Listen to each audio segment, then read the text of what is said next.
They moved into a peaceful neighborhood hoping for a fresh start. But what began as a quiet night routine turned into a terrifying game between the seen and the unseen. And it all started with a prayer mat they moved by itself. Ahana and her husband Rehan had just moved into a rented home on the outskirts of Lahore. It was old but charming, high ceilings, wooden doors, and a small namaz room that felt serene.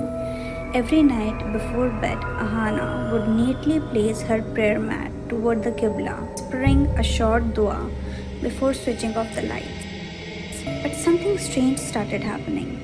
Each morning, she'd walk in to find the mat turned, now facing the opposite direction. At first, she thought Rehan was playing a prank, but Rehan denied ever entering the room after her. In fact, he started looking pale, disturbed. "There's something wrong with this house," he whispered one night. "I heard footsteps when you were asleep." One night, Ahana decided to stay awake. She kept the lights off, hid behind the curtain, and waited, watching the mat under the faint moonlight. The room's temperature dropped. She could see her breathe.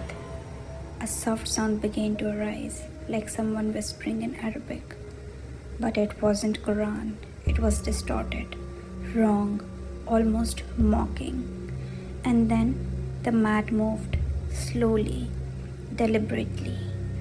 No breeze, no draft. It rotated 180 degrees and stopped. Ahana felt rooted in fear, unable to scream. But when she looked at the mirror on the wall, she saw a shadow, tall, thin, standing directly behind her. She turned, nothing.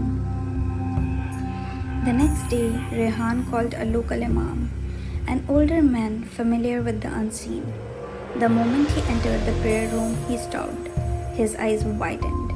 "Did you know," he said slowly, "that this house was built over the ruins of an old masjid, one destroyed in a fire years ago?" He explained, sometimes jinn take residences in places once used for prayer. Not all are evil, but when disturbed or disrespected, even unknowingly, they can lash out. And the jinn here, it was mimicking prayer, but not Allah.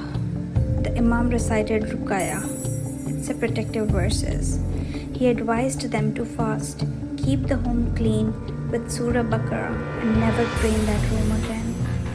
But that night something changed.